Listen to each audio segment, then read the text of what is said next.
నమస్కారం friends, welcome to our channel. మన ఛానల్లో సామాన్య మధ్యతరగతి, దిగువ మధ్యతరగతి వాళ్ళ అభ్యున్నతి కోసం, వాళ్ళ సంక్షేమం కోసం మన వీడియోస్ తయారు చేయబడతాయి, డిజైన్ కూడా చేయబడతాయి. అతి సామాన్యమైన పద్ధతిలో, సామాన్యమైన భాషలో అందరికీ అర్థమయ్యేలా టెక్నిక్స్తో పాటు కొన్ని కష్టంతో కూడుకున్న సజెషన్స్తో పాటు సులువుగా ప్రాబ్లమ్స్ పరిష్కరించే చిన్న చిన్న టిప్స్ కూడా నేను నా వీడియోస్లో ఇస్తూ ఉంటాను. నా వీడియో టైటిల్ ఏమున్నా దాంట్లో నేను చెప్పవలసిన విషయాలు తప్పకుండా చెప్తూ ఉంటాను. మన సొసైటీలో నాటుకుపోయిన కొన్ని అనవసరమైన, సంబంధం లేని తంతులు, ప్రాక్టీసెస్, వీటిని అన్నిటినీ ఎండగట్టి ఈ middle class, lower middle class వాళ్ళ మైండ్ సెట్ మార్చడానికి నా వంతు ప్రయత్నం నేను ఇప్పుడు చేస్తూనే ఉంటాను. నేను అనుభవించింది, నేను అనుభవిస్తున్నది, నేను చేయగలిగింది, నేను చేస్తున్నది, నేను అచీవ్ చేసింది, నేను అచీవ్ చేయబోతున్నది, అంటే నా పరిధిలో ఉన్న విషయాలపై మాత్రమే నేను మాట్లాడతాను, ఖచ్చితంగా చెప్తాను. నేను చెప్పేవి చాలా కష్టమేమీ కాదు, సులువుగా మనం పాటించవచ్చు, ఆచరణలోకి పెట్టవచ్చు. నేను రీసెంట్గా ఒక 70-80 లక్షలు హోమ్ లోన్ తీసుకునే బదులు దాంట్లో సగం అంటే 10 ఏళ్లలో మనం ఒక 20-30 లక్షల క్యాష్ సేవ్ చేసుకోగలిగితే ఇక ముందరి జీవితంలో డబ్బు గురించి, జీవితం గురించి ఎక్కువ ఆలోచించకుండా మనం గడిపేయచ్చు అని ఒక లైన్ అన్నాను. బాగా ఆలోచించే నేను అది చెప్పడం జరిగింది. మనకు డబ్బు ఒక రియల్ వాల్యూ మనం ఎప్పుడు పరీక్షించలేదు. మనము పిసినారుగా ఉండటం నేర్చుకున్నాము, లేదా డబ్బు కోసం ఉద్యోగాలు, వ్యాపారాల్లో మన జీవితం అంతా ఖర్చు అయ్యేలా ఆ టెక్నిక్ తెలుసుకున్నాం, లేదా మనము ప్లానింగ్ లేకుండా అతిగా ఖర్చు చేయటం మనకు అలవాటైపోయింది. అంటే మనకు తెలిసిన ఈ 3 మెథడ్స్, లైఫ్ ఎంజాయ్ చేయాలి అంటే ఖర్చు చేయాలి, డబ్బు ఆదా చేసుకోవాలంటే పీనాసిగా వ్యవహరించాలి, ఏదైనా ఒకటి అనుకున్నాము అంటే దానికోసం జీవితం అర్పించాలి. ఇలాంటివే మనము తరచుగా విని అవి ఆచరిస్తూ ఉంటారు. నేను మిమ్మల్ని అందరినీ అడిగేది ఏమంటే, మీ ప్రకారం జీవితం గడపాలనుకుంటున్నారా, జీవితం జీవించాలనుకుంటున్నారా? వీటి రెండింటి మధ్యలో నక్కకు నాగలోకానికి ఉన్నంత డిఫరెన్స్ ఉంది. సారీ.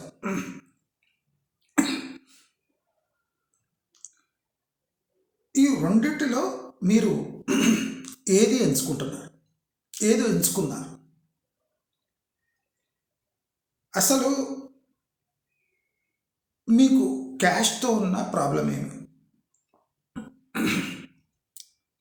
ఈ 20 to 30 lakhsలో సర్వైవల్ అనేది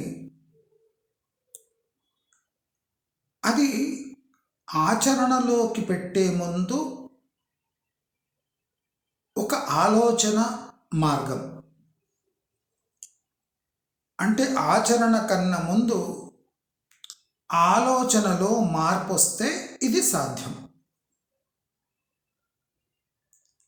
మనకు అనిపిస్తుండొచ్చు 20-30 లక్షల్లో మొత్తం జీవితం గడిచిపోతుందా అని. మీకు తెలియంది ఏమంటే, మనం అనుకుంటున్న 20-30 లక్షలు మన జీవితాన్నే మనము ఈజీగా సాఫీగా దాటేయచ్చు. మన మరణాంతరం కూడా డబ్బు మిగిలిపోతుంది. అయితే చాలామంది ఒక 20 ఏళ్ల క్రితం 10-20 లక్షలు అంటే చాలా ఎక్కువ అనుకునేవారు. కానీ రియల్ ఎస్టేటు, ఈ సాఫ్ట్వేర్ సెక్టరు ఇది రావడంతో లక్షకు విలువ తగ్గిపోయింది. 20-30 లక్షలు అంటే ఒక మనిషి యొక్క ఒక 4 years స్పెండింగ్ కింద మారిపోయింది. అంటే 20-30 లక్షలు ఉంటే 5 ఏళ్లలో అది ఖర్చు అయిపోతుంది అని అర్థం. అయితే ఈ రియల్ ఎస్టేట్లో ఒక ఫ్లాటు మినిమం 70 లక్షలు 90 లక్షలు ఉండటం అంటే మనం సంపాదించిందల్లా ఒక ఫ్లాట్ కొనడానికి వెచ్చించవలసి వస్తుంది అని అందరూ ఫిక్స్ అయిపోయారు. ఒక ఇల్లు కొనలేము, ఒక ఫ్లాట్ కొనాలి, ఆ ఫ్లాట్ 70-90 లక్షలు మినిమం ఉంటుంది.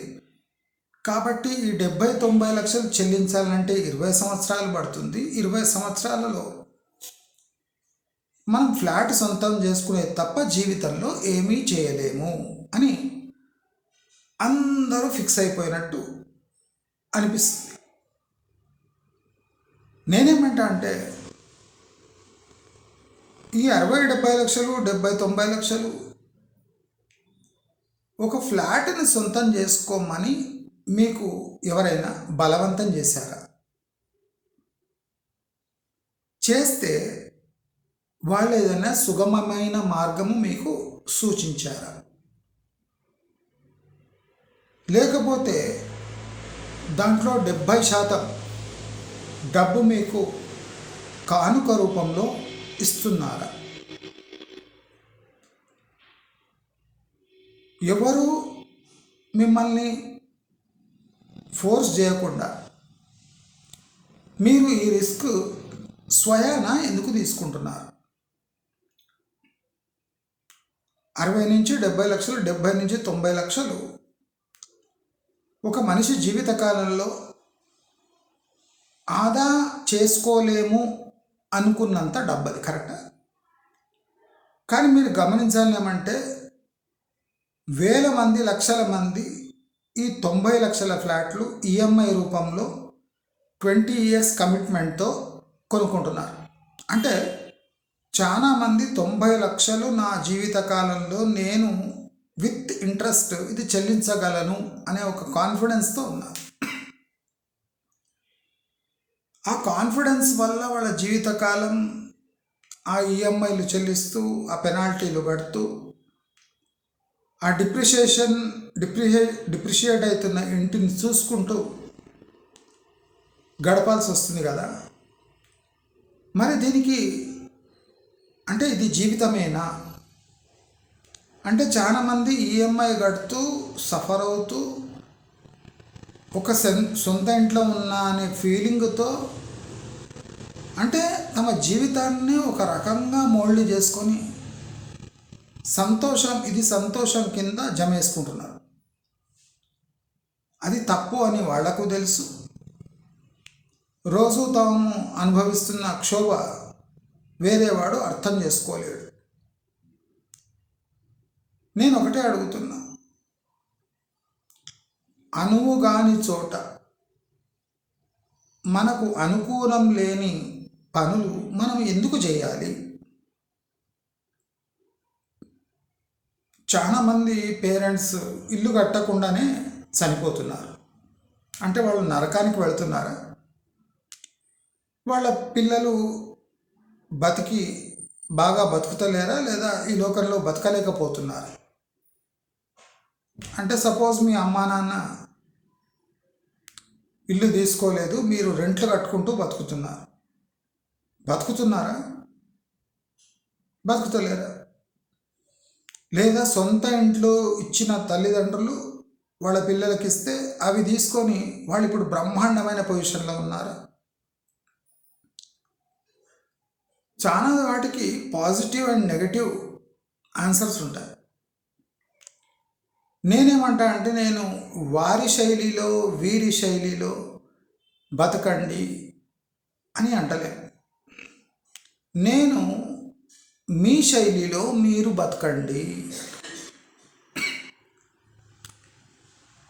ప్రతి రూపాయి యొక్క ఇంటర్నల్ వాల్యూ మీరు తెలుసుకోండి. ప్రతి 10 రూపాయల యొక్క పవర్ తెలుసుకోండి. ప్రతి 20 రూపాయలు ఎలా ఉపయోగించుకోవాలనో తెలుసుకోండి. 50 రూపాయలు మీ జేబులో ఉంటే దాన్ని సద్వినియోగం చేసుకోవాలో తెలుసుకోండి. 100 యొక్క అంటే దాని పవర్ ఏమో, ఆ 100 అనేది నంబర్ యొక్క విశిష్టత తెలుసుకోండి. ఈ మధ్యలో దూరిన 200ని చాకచక్యంగా ఎలా ఉపయోగించుకోవాలనో చూసుకోండి.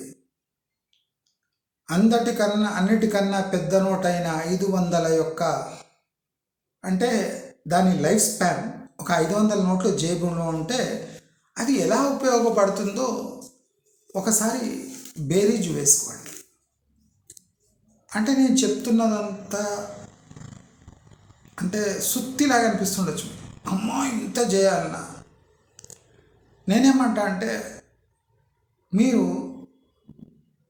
మీ అంటే ఇంటర్నల్ లోపల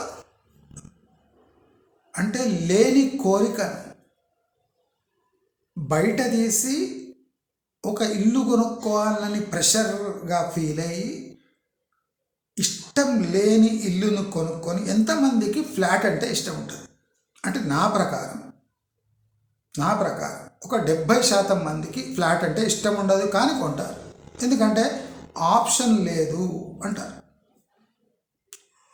నేనేమంటా మీ ఇంటర్నల్ అంటే ఆత్మతోని ఘర్షణ పడి మీరు జీవితకాలం సంతోషంగా ఉండగలరా అంటే ఉండలేరు.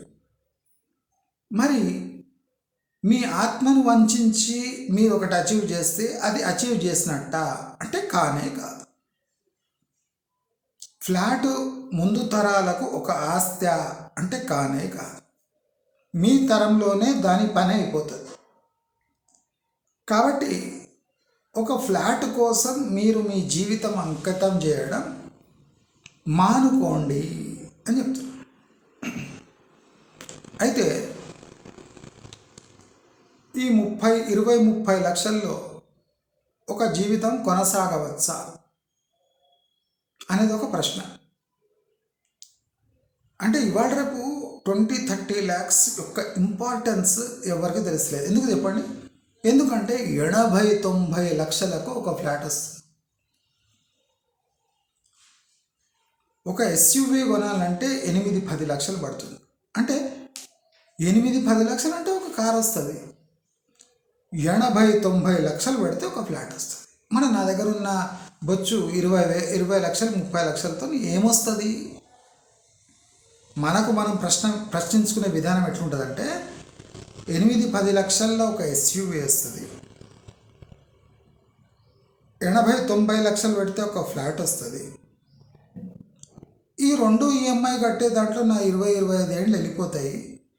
మరి బొచ్చు నా దగ్గర ఉన్న 20-30 లక్షలతో నేను ఏం సాధించగలను? ఇదే కదా మీ బ్రెయిన్లో వచ్చే ప్రశ్న.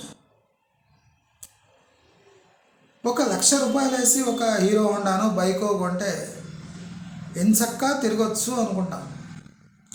1,00,000 పెట్టి ఒక హీరో హోండా కొడితే ప్రతి నెల 2,000 వడ్డీ కోల్పోతున్నట్టే. మనం ఏం చేస్తాం? 1,00,000 రూపాయల బండి కొని దానిపై పెట్రోల్ ఖర్చులు లెక్కేస్తాం. 3 లీటర్లో 4 లీటర్లు పెట్టాలి అంటే 1,00,000పై నాకు అయ్యే ఖర్చు 400 అనుకుంటాం. కానీ 1,00,000పై మీకు అయ్యే ఖర్చు 2,400.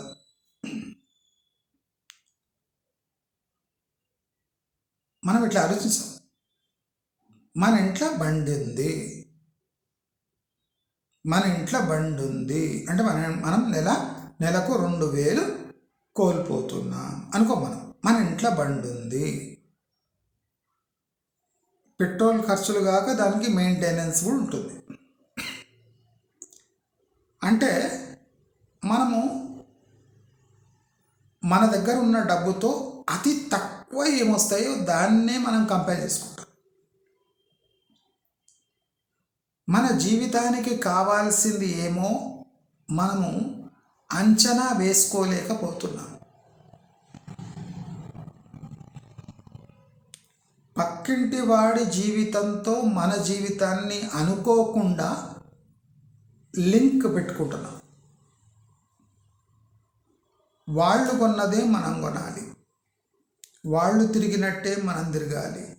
వాళ్ళే తిరిగినప్పుడు మనం తిరగకూడదా?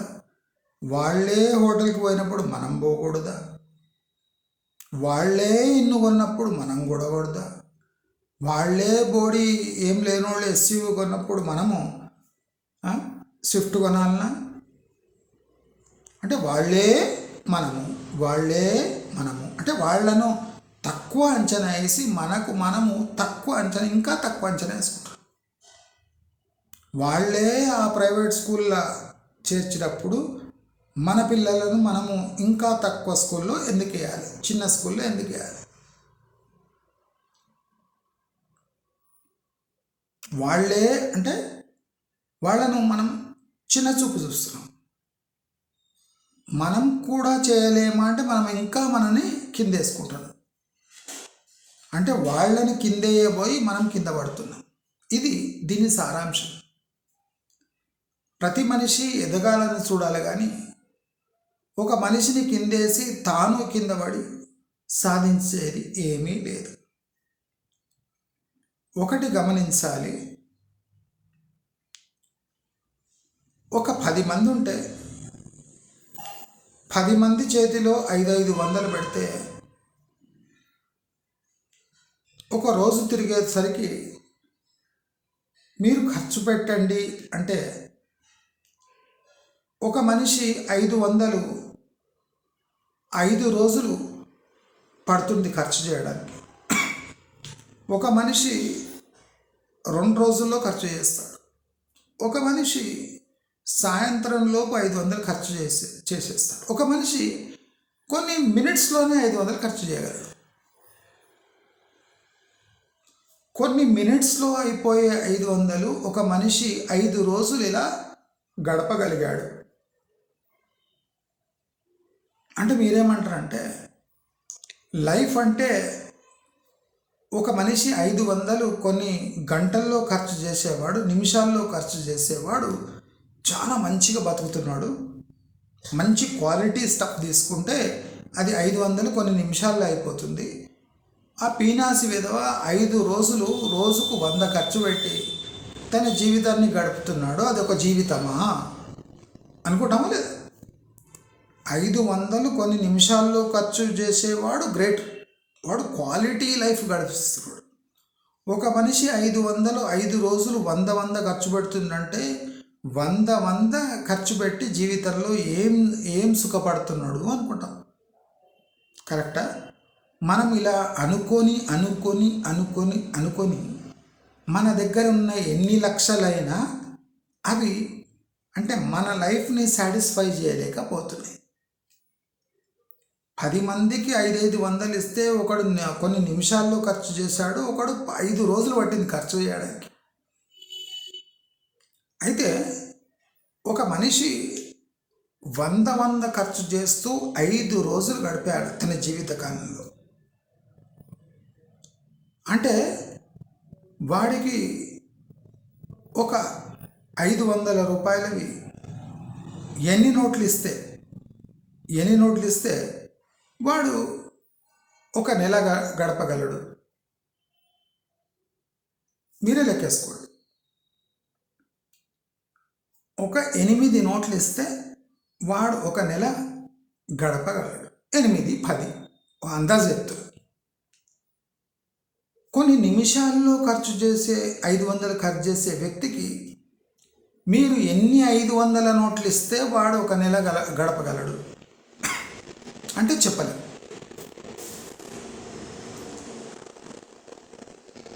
ఇప్పుడు 500 5 రోజుల్లో ఖర్చు చేసే వ్యక్తి గురించి మనం ఎస్టిమేషన్ వేయగలం. ఈ వ్యక్తికి 8, 10 నోట్లు ఇస్తే వాడు ఒక నెల ఈజీగా గడుపుతాడు. కానీ కొన్ని నిమిషాల్లో 500 ఖర్చు చేసే మనిషి నెలకు ఎన్ని నోట్లు కావాలంటే చెప్పలేము. మనం అందరం గడుపుతున్నది ఆ ఫస్ట్ వ్యక్తి యొక్క లైఫ్ స్టైల్.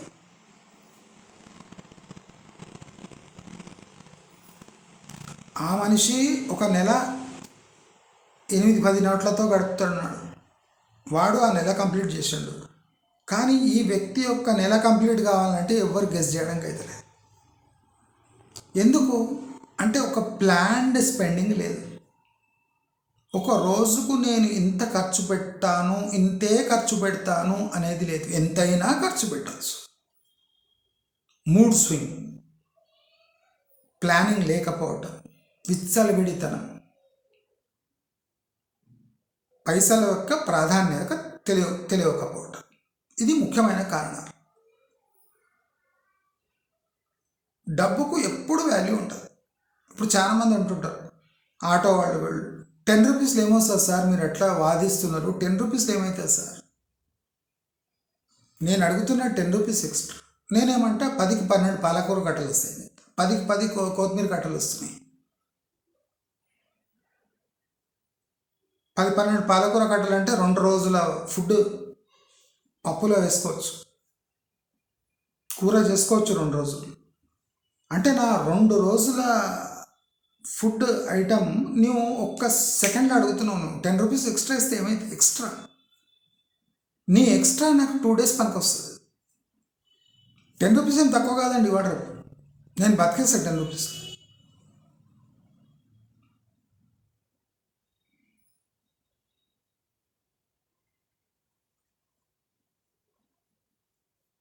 ₹40 కేజీ మునక్కాడ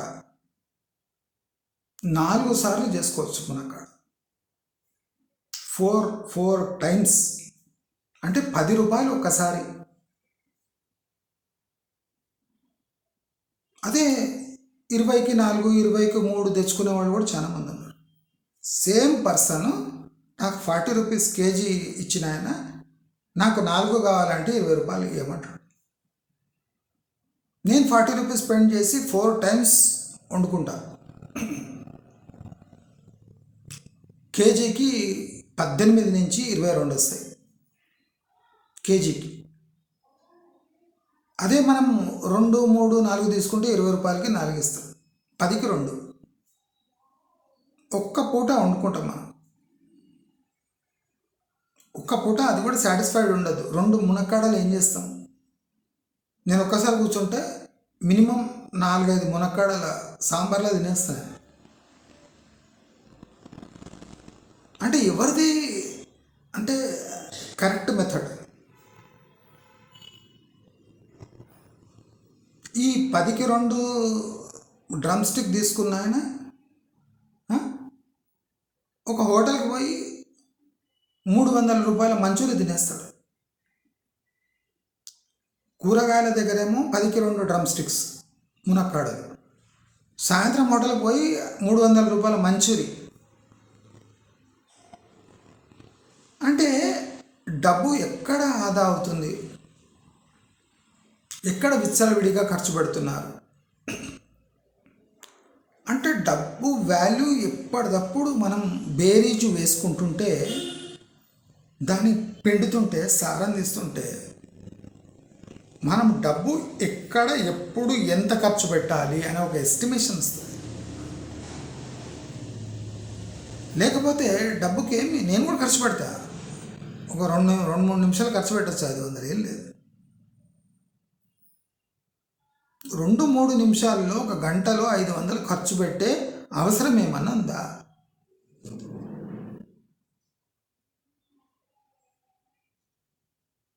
మనం ఒక హోమ్ లోన్ 70 లక్షలు 90 లక్షల హోమ్ లోన్ తీసుకుంటే మనం 20 ఏళ్ళు ప్రతి నెల వేలకు వేల రూపాయలు ఈఎంఐ కడుతూ, అంటే మనము ఎంత ఈజీగా ఒక లోన్ని యాక్సెప్ట్ చేసుకుంటాం. ఎందుకు అంటే మనకు ఒక అసెట్ వస్తుంది అనే ఒక ఆశ. అది నిజం కాదు. That is not an asset, that is a liability. నేను అందుకోసం ఫస్ట్ నాకు రియల్ ఎస్టేట్ వీడియోస్లో చెప్పిన, loan is not an asset, it's a liability for 20 years. After end of 20 years again it will become a liability, because after 20 years flat will become technically zero. So effort you have put in for 20 years to pay EMI becomes zero at the end of the tenure. ఎవరికి అర్థం కాలే, ఏం చెప్తుండేనా అనుకుంటా. 20 ఏళ్ల పాటు మీరు కష్టపడి సంపాదించిన డబ్బు ఫ్లాట్ కోసం పెడితే అది కరెక్ట్ స్పెండింగా?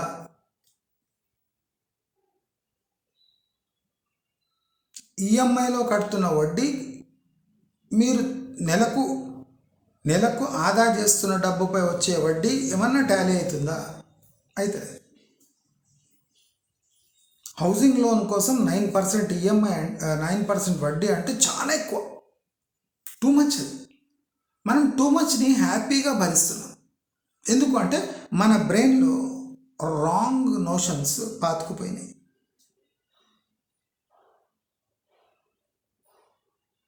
మనకు 20-30 లక్షలు ఉంటే బతకగలమా అని డౌట్ వస్తుంది. కానీ 90 లక్షల అప్పుతోని మనం 20 years బతుకుతున్నాం. ఎక్కడో తేడా కనిపిస్తలేదు. మీ చేతిలో 20-30 లక్షలు ఉంటే బతకడం కష్టం అనిపిస్తుందా? ఏమి నయా పైసా లేకుండా 90 లక్షల ఈఎంఐ ఎట్లా కడుతున్నారు మీరు? మీకు అర్థమవుతుంది ఎప్పుడు నేనేం చెప్తున్నా, ఎంత పెద్ద బ్లండర్ చేస్తున్నా మీరు చూడండి. 20-30 లక్షలు క్యాష్ సేవ్ చేయండి అంటే మీకు ఇంపాసిబుల్ అనిపిస్తుంది. 90 లక్షల ఈఎంఐ మీరు ప్లాన్ ప్రకారంగా కట్టుకుంటామని ధైర్యంగా తీసుకుంటున్నారు. అదే సగం ధైర్యం ఇక్కడ చూపిస్తే మీ జీవితం సాఫీగా సాగిపోదా? నేను ఇప్పుడు మీకు అంటే ఈ 20-30 lakhsలో సర్వైవల్ అనేది కొన్ని పార్ట్స్లో చెప్పాలి, కొన్ని వీడియోస్లో చెప్పాల్సి వస్తుంది. అదంత ఈజీ కాన్సెప్ట్ కాదు. మోస్ట్ ఈజియెస్ట్ మెథడ్ని మనం మన లైఫ్లో మోస్ట్ టఫెస్ట్ థింగ్గా మార్చేసి, ఒక టఫెస్ట్ థింగ్గా మనం ఈజియెస్ట్ అనుకొని మనం ఇరుక్కోపోతున్నాం. వేల లక్షల సంఖ్యలో ఇరుక్కోపోతున్నాం.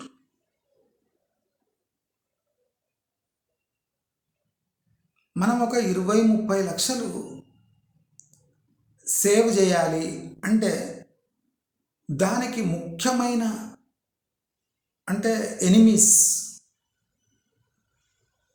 అడ్డంకులు ఎవరో తెలుసా? మన పిల్లలు.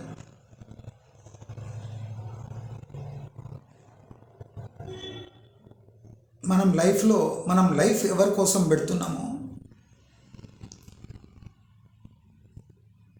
ఒక ఈఎంఐ కట్టక ముందే మన లైఫ్ని మన నుంచి గుంజేసేవాళ్ళు మన పిల్లలు. మనం పిల్లల్ని భరించినట్టు ఒక ఈఎంఐని భరిస్తున్నాం.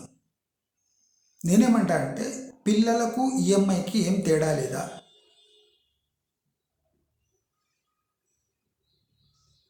ఇప్పుడు నేను పిల్లలు కనడం తప్పు అంటలేను, కానీ ఈఎంఐ హోమ్ లోన్ తీసుకోవడం తప్పు అంటున్నా. ఇప్పుడు మనం పెట్టుబడి పెట్టి పిల్లల్ని పెంచితే వాడు మమ్మల్ని చూసుకుంటాడని ఏ గ్యారంటీ లేదు, కానీ మనం లక్షల లక్షలు వాడిపై తగిలేస్తున్నాం. ఎందుకు అంటే మనం కన్నాం కాబట్టి.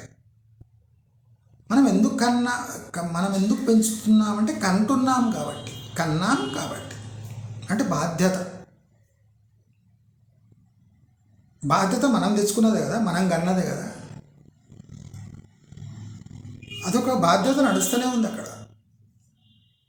ఫస్ట్ మనం బాధ్యత తీసుకునేది ఏమి? పెండ్లి చేసుకోవడం ఫస్ట్ బాధ్యత. భార్యని పోషించడం. నీ 20-30 లక్షలకు ఫస్ట్ అడ్డంకి ఎవరు అంటే భార్య. ఆమె గొంతమ్మ కోరికలు, ఆమె అవసరాలు, ఆమె యాంబిషన్స్ తీర్చుకోవడానికి మనం ఫస్ట్ ట్రై చేస్తాం. పెళ్ళి కాక ఫస్ట్ అడ్డంకి ఎవరు? భార్య. ఫస్ట్ ఆమె కోరికలు, ఆమె కొత్త డ్రెస్సులు, ఆమె హనీమూన్లు, అంటే ఆమె గొంతమ్మ కోరికలు తీర్చే దాంట్లో మనం ఈ 10 to 20 lakhs అంటే కోల్పోయే స్టార్టింగ్ అక్కడనే అవుతుంది. మనం జమ చేయలేకపోతాం. నెక్స్ట్ పిల్లలు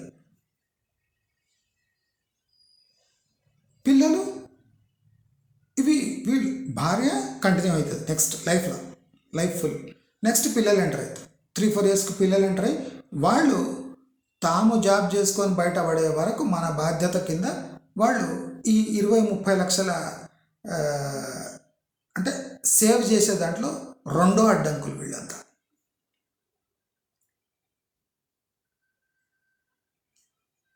మన ఇంట్లో ఫస్ట్ భార్య అడ్డంకి, 2 పిల్లలు అడ్డంకి,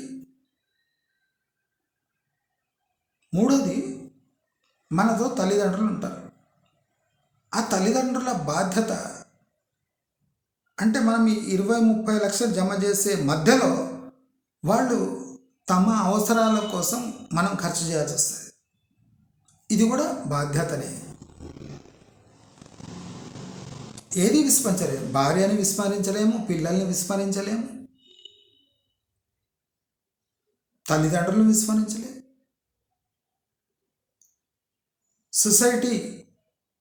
సొసైటీ కూడా మనం 20-30 లక్షలు జమ చేసుకొని ఫంక్షన్స్ అటెండ్ చేయడము, వాళ్లకు బట్టలు ఇప్పించడము, వీళ్ళకు కానుకలు ఇవ్వడము, వాళ్ళకు మేపడము, మన ఇంట్లో ఫంక్షను, వాళ్ళ ఇంట్లో ఫంక్షను, దూర ప్రయాణాలు, అంటే రిలేషన్షిప్స్ మెయింటైన్ చేసే దాంట్లో మనము ఈ 20-30 lakhs ఆదా చేసుకోలేకపోతాం.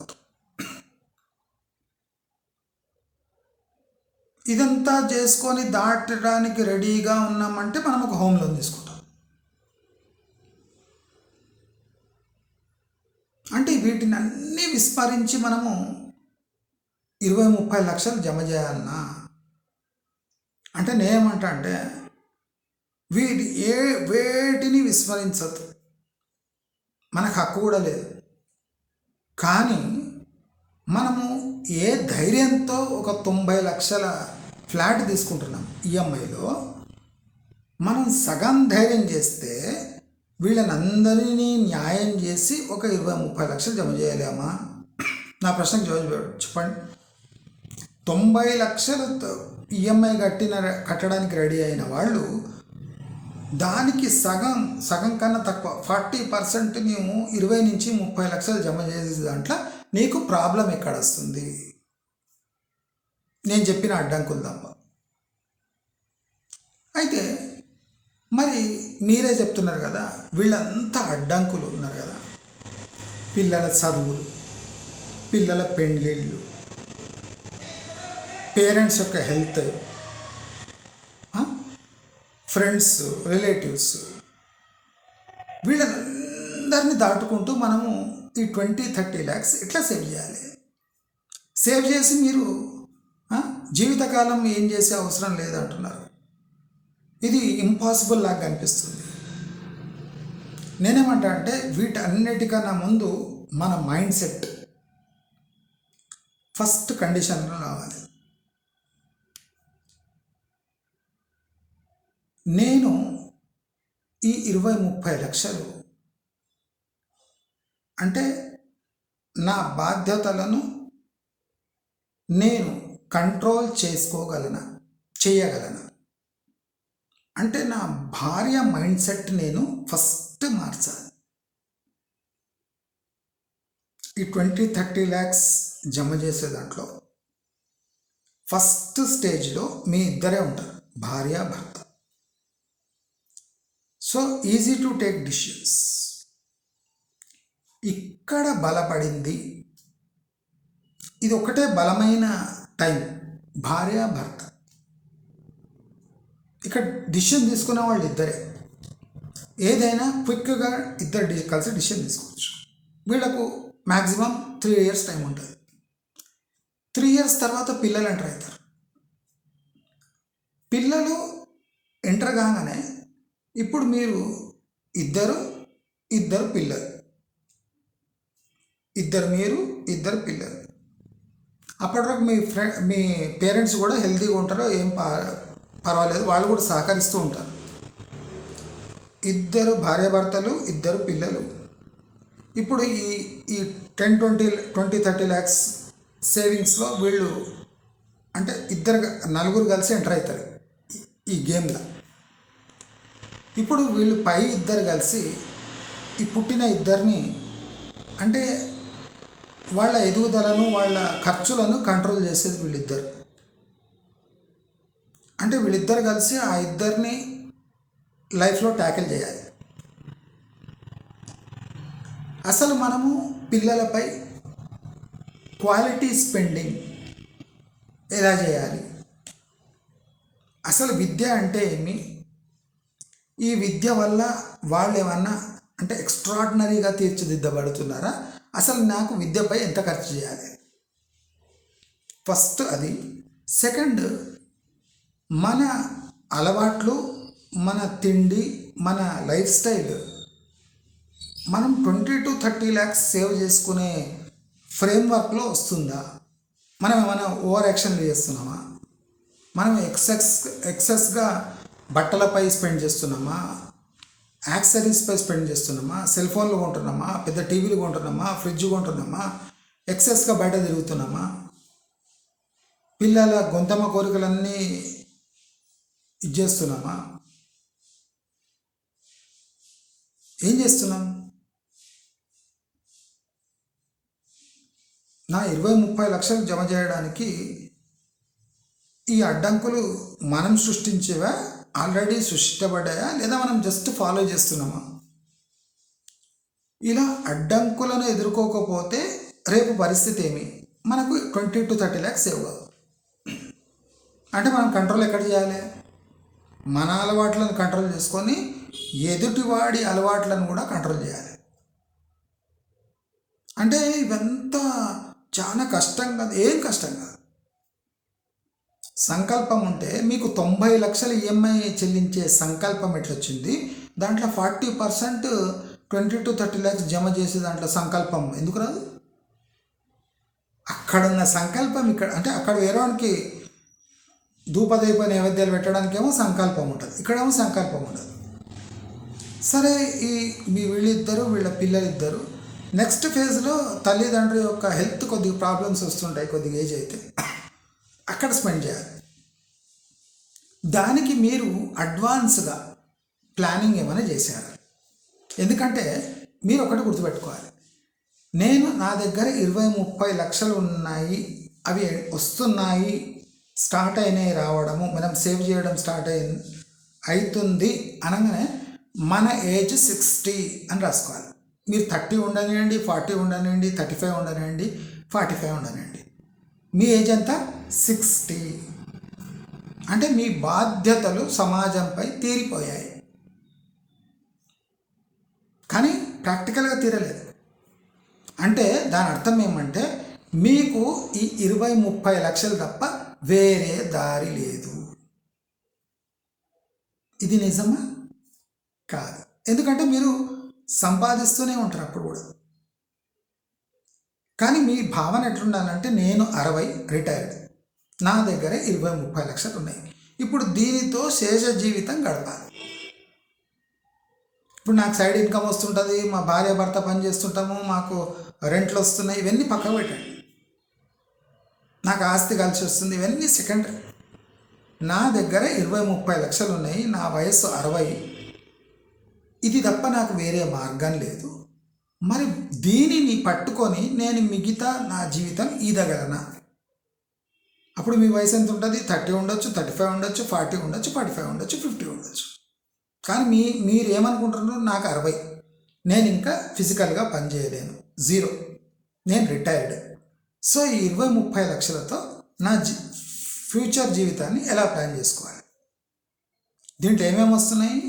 భార్య బాధ్యత, పిల్లల బాధ్యత, పేరెంట్స్ యొక్క హెల్త్.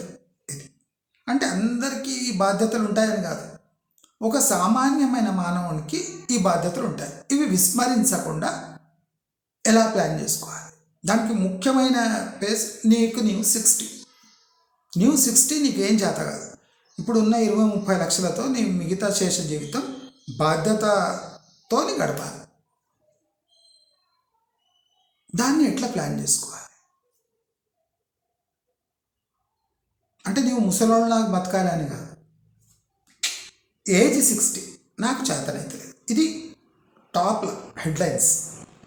నీకు చేతనవుతుంది, నీవు నెలకు సంపాదిస్తున్నావు, నీకు చిన్న చిన్న ఆదాయ మార్గాలు ఉన్నాయి, నీకు బ్యాంక్ వడ్డీ వస్తుంది అని వస్తుంది. కానీ 60, నా దగ్గర ఉన్నది 20-30 లక్షలు, ఇది తప్ప నాకు ఏదీ గతి లేదు, నేను ఎట్లా చేయాలి? ఈ చిన్న బిట్టు మీరు హెడ్లైన్స్ రాసుకొని స్లోలీ వర్క్ చేయాలి. దేని మీద వర్క్ చేయాలి? ఈ 20-30 లక్షలు మన కోసం పని వచ్చేలా ప్లాన్ చేసుకోవాలి. ఈ ప్లాన్ ఎలా చేసుకోవాలి?